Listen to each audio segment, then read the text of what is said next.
जय मां शारदा इंस्टीट्यूट में आप लोग का स्वागत है। आज हम लोग पढ़ेंगे 12th केमिस्ट्री से 24 प्रश्न जो 2024 के लिए काफ़ी ही महत्वपूर्ण है। इसको ज़रूर ध्यान से देखेंगे। प्रश्न नंबर 1 है, बिंदु दोष किसे कहते हैं?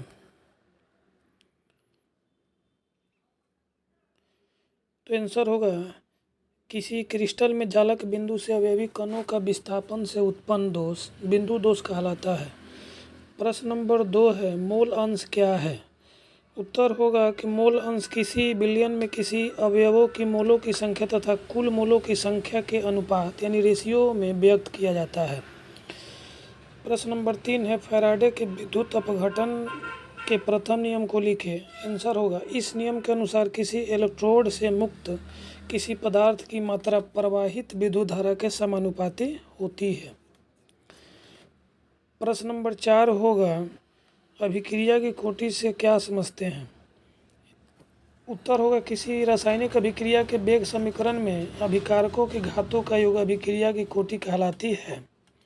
प्रश्न नंबर 5 होगा, परासरण दाब को परिभाषित करें। आंसर होगा वे बाहरी दाब जो विलयन के तरफ को लगाने पर परासरण की क्रिया को रोका जाता है, परासरण दाब कहलाता है। प्रश्न नंबर 6 होगा, विशिष्ट चालकता क्या है? आंसर होगा विशिष्ट चालकता को विशिष्ट प्रतिरोध के विलोम के रूप में परिभाषित किया जाता है।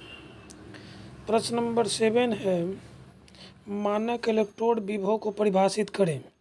आंसर होगा 1 लीटर सांद्रता वाले विलयन में 298 केल्विन ताप पर इलेक्ट्रोड के द्वारा उत्पन्न विभव को मानक इलेक्ट्रोड विभव कहा जाता है। प्रश्न नंबर 8 है, संक्रमण तत्व रंगीन यौगिक बनाते हैं क्यों?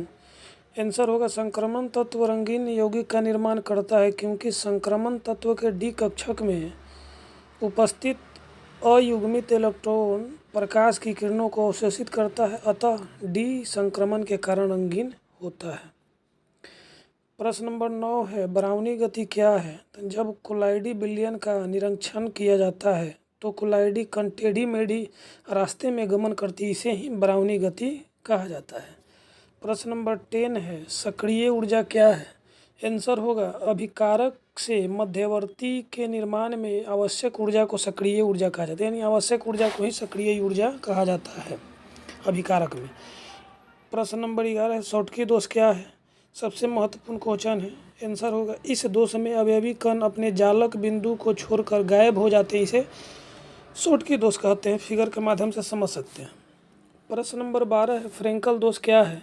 इस दोष में अवयवी कण अपने जालक बिंदु को छोड़कर अंतरकाशीय स्थान में चला जाता है, जिसे फ्रेंकल दोष कहा जाता है। और कभी कभी परीक्षा में शॉटकी दोष और फ्रेंकल दोष में अंतर भी पूछा जाता है, जिसको आप लोग देखेंगे। प्रश्न नंबर 13 है, उपसहसंयोजक संख्या क्या है? आंसर होगा किसी संकुल यौगिक में कुल लिगेंडों की संख्या उपसहसंयोजक संख्या कहलाती है। प्रश्न नंबर 14 है, आदर्श विलयन क्या है? मोस्ट इम्पोर्टेंट है। उत्तर हो जाएगा वे विलयन जो सांद्रण और ताप के सभी परिस्थितियों में राउल्ट के नियम का पालन करता आदर्श विलयन कहलाता है। और अनादर्श विलयन क्या है? जो राउल्ट के नियम का पालन नहीं करता है उसे अनादर्श विलयन कहते हैं। प्रश्न नंबर 16 होगा, फैराडे के विद्युत विच्छेदन के द्वितीय नियम को लिखें। तो आंसर होगा इस नियम के अनुसार भिन्न भिन्न यानी अलग अलग विद्युत अपघट्य के विलयन में समान धारा प्रभावित की जाती है तो इलेक्ट्रोड पर मुक्त धातुओं की मात्रा उसके तुल्यांक भारों का समानुपाती होता है। प्रश्न नंबर 17 है, कॉपर के 2 अयस्कों का नाम लिखें। तो एक है कॉपर पाइराइट CuFeS2 और दूसरा है क्यूपेराइट Cu2O। प्रश्न नंबर 18 है, अमीन अमोनिया में प्रबल क्षार होता है क्यों? तो अमीन में धनात्मक इंटिक्स प्रभाव के कारण नाइट्रोजन परमाणु पर इलेक्ट्रॉन घनत्व बढ़ जाता है, अतः एमीन अमोनिया में प्रबल क्षार होता है। एनिलीन HCl में घुलनशील है क्यों? तो एनिलीन क्षारीय प्रकृति होने के कारण यह अम्ल HCl में घुलकर साल्ट बनाता है।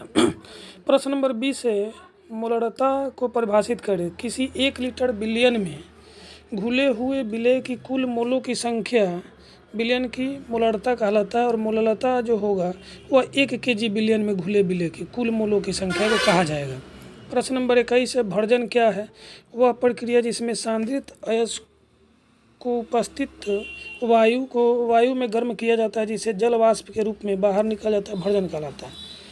प्रश्न नंबर 22 होगा, निस्तापन क्या है? वह प्रक्रिया जिसमें सांद्रित अयस्क को वायु अनुपस्थिति में गर्म किया जाता है, जिसे धातु का ऑक्साइड प्राप्त होता है, निस्तापन कहलाता है।